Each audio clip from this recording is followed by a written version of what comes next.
fighting for her life after a pet deer attacked them on their rural property at Moyu in northeast Victoria. Police say it happened when the man went to feed the stag in its pen, as Ashley Aldridge reports. A horrible accident in a close-knit community. There was 6 ambulances, a helicopter, police. We didn't know what was happening. 47-year-old Paul McDonald and his wife Mandy were attacked by a deer they kept in a pen on their small farm at Moyu near Wangaratta. And then we heard, you just can't believe it, a deer. Their pet deer. You just can't believe it. Police say Mr McDonald went to feed the stag just after 8 o'clock this morning when it gored him. His wife was attacked when she rushed to his aid, but she was saved when their 17-year-old son hit the animal with a piece of wood. An ambulance officer who was nearby heard the commotion and rushed to their aid. Police arrived on scene and dispatched a number of shots into the deer for the protection of the ambulance officer who was trying to treat the 2 patients. Paul McDonald died at the scene while Mandy McDonald was flown to the Alfred Hospital where she remains in a serious condition. The incident has raised questions about keeping deer as pets. Fundamentally, they are a wild animal, and any wild animal that loses its fear of humans is going to be a dangerous animal. People have got to weigh up whether it's worth the risk of keeping those sort of animals, and dealing with what they may do with domestic pets. Police say that the couple were well known in the small community of Moyu and that the town's residents have been left devastated by the news. They say that counselling will be made available to those who need it. Ashley Aldridge, ABC News, Moyu. French authorities have praised firefighters, saying if they hadn't acted so quickly, the Notre Dame Cathedral would have burned down within another half an hour. More images are emerging of the extent of damage to the architectural treasure. French President Emmanuel Macron has pledged to rebuild it within 5 years, and he has more than $1 billion in donations to help get it done. Europe correspondent Bridget Brennan reports from Paris. The morning after a ferocious fire gutted a World Heritage Site, the ruined interior of Notre Dame was exposed. It took 23 minutes for staff to discover the blaze after the first fire alarm went off. Firefighters rushed in as flames quickly scorched the towering spire and the roof came tumbling in. But against all the odds, they saved the structure. Timing was so crucial, another 30 minutes and they could have lost it all. Heroes risking everything under the falling burning embers. Tens of thousands of Parisians and tourists lined the bank of the Seine to catch a glimpse of the diminished facade. There's still a sombre mood in Paris where people are looking for any reassurance that what's called the soul of this city can be repaired. It's brought something into the heart of Parisian people, I guess, because we like it. It's just in the center of Paris, you can't miss it. And it's so lovely to be there, just enjoying the view, and now it's burned. An Australian living in Paris every day, Benny Paget, looks up at Notre Dame as he runs along the right bank. I normally run on the other side of the Seine, and today I thought I'd have a look on this side. And yeah, I mean, it's pretty sad. Most people that I know here are pretty sombre. A team of investigators has begun an urgent task resolving what caused the fire. The public prosecutor was very clear.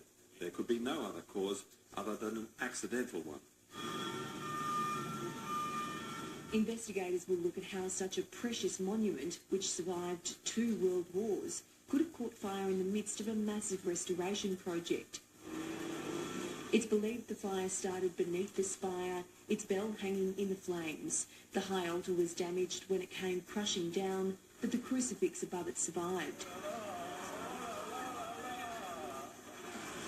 So too several other priceless artefacts, up to 2,000 years of religious history.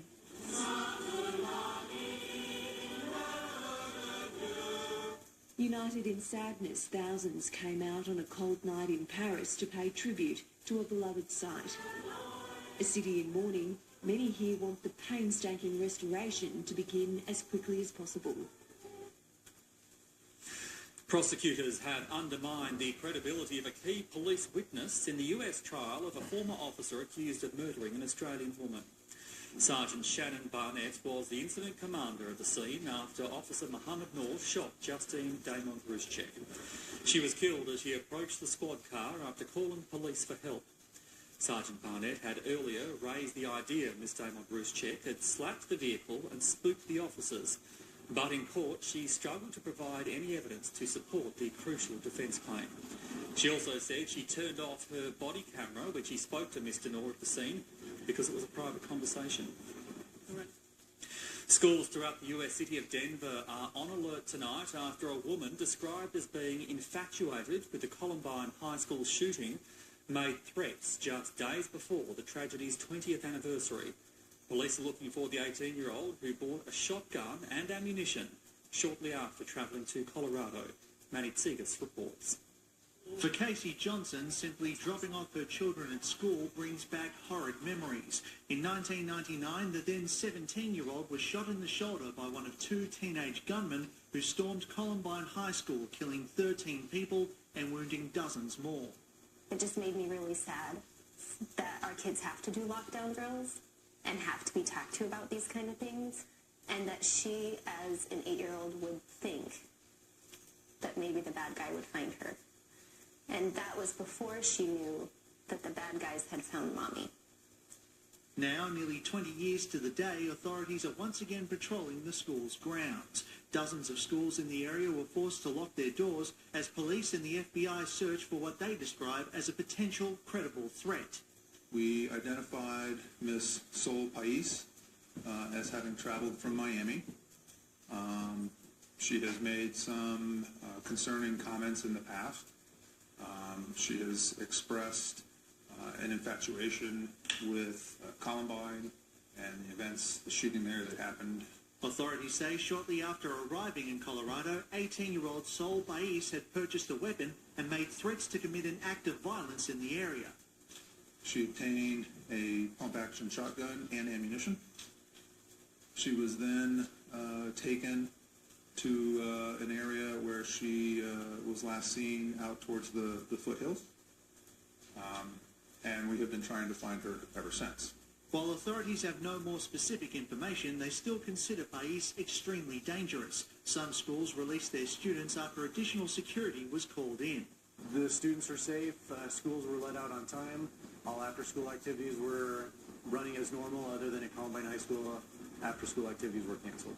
In an area prone to such threats, the news came as little surprise to some parents. I'm a little worried. I'm concerned. Not a lot, because it's happened quite a bit.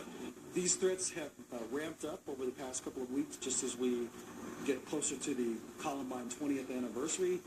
They're disruptive, they're distracting, but we take them all seriously and try to manage them. Several schools have confirmed they will be closed as a precaution as the manhunt continues.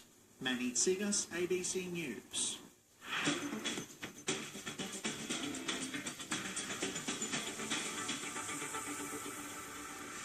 Fremantle coach Ross Lyon says he's not concerned by the number of injuries the club has had this season.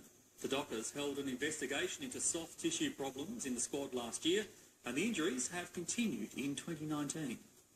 Fremantle sits 7th on the ladder after 4 rounds, despite missing a number of key players due to injury.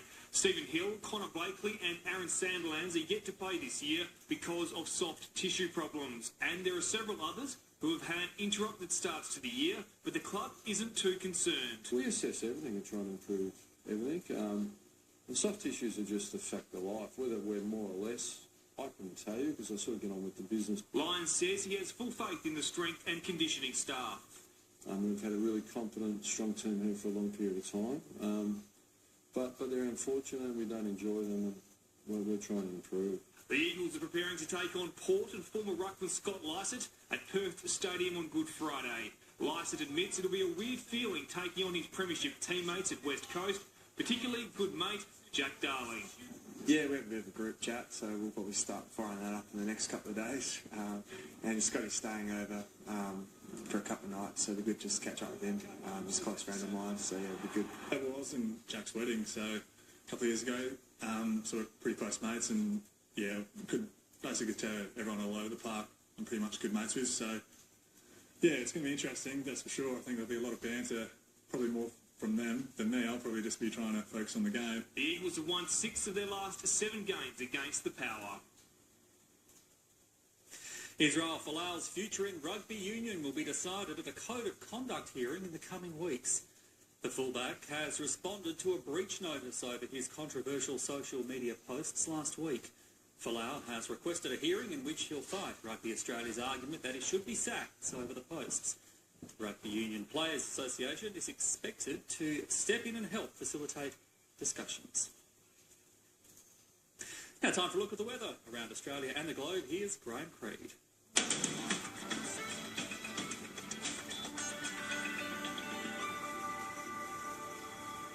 Late tomorrow we're going to see a cold front move up into the southwest corner of Western Australia. And this is going to bring the potential of some evening showers, but a significant system developing on Friday. A front will clear out of the southeast corner of the nation, so mostly dry conditions in behind that. We've still got an onshore wind flow from about Port Macquarie in New South Wales all the way through to the far north coast of Queensland. That's going to trigger some isolated showers. But a high will keep most of New Zealand clear, dry and generally sunny conditions through the day, but still some cold nights about. And Fiji also looking at the potential of some fairly widespread showers and thunderstorms. Now, we've still got some fairly widespread showers and thunderstorms about the far southeast and southwest corner of the Southeast Asian island nations. They could trigger some localised heavy falls. Much patchier falls, though, about the mainland, generally located around Laos into neighbouring parts of Cambodia and also Thailand. Got some heavy falls about the southern inland of China. Much of Japan looking relatively clear at this stage. And we are looking at the potential of some heavier falls about the northern parts of India into Nepal, northern Afghanistan and Pakistan, where we are also expecting to see a little bit of patchy snow. Now, as front moving in towards Portugal, now that's going to bring some patchy showers and some cooler air across that region. We've also got a cold front that was sweeping up the coast of South Africa yesterday. That'll move into Mozambique, and it's around central parts of the coast. We could see some localised heavy falls. A little bit of patchy shower and thunderstorm activity across the central states of the US, but elsewhere it's relatively clear. And for South America, it's the far north coast of Brazil, also parts of Ecuador, and also in around Colombia that we could see some locally heavy falls with thunderstorms. Thank you, Graham. And before we go, American robotics and engineering firm Boston Dynamics has released a vision of its robots hauling a truck. Looking like invaders in a science fiction team, a team of 10 robots rises from the rest position for towing the vehicle across a car park. Boston Dynamics said as you'll soon be able to buy one, although I don't know what you do with it. It might come in handy if the car breaks down. It recommends them for use at home or even the office. It says this is the quietest robot it has produced.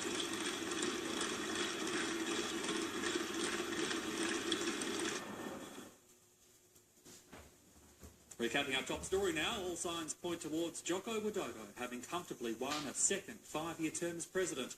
Preliminary results have given him an unassailable lead, but his rival, former military general Prabowo Subianto, is refusing to concede. And that is ABC Late News to the moment. For more, you can go to our website, news.abc.net.au, for updates or on social media. I'm Michael Tetlow. Thanks for your company. Bye for now.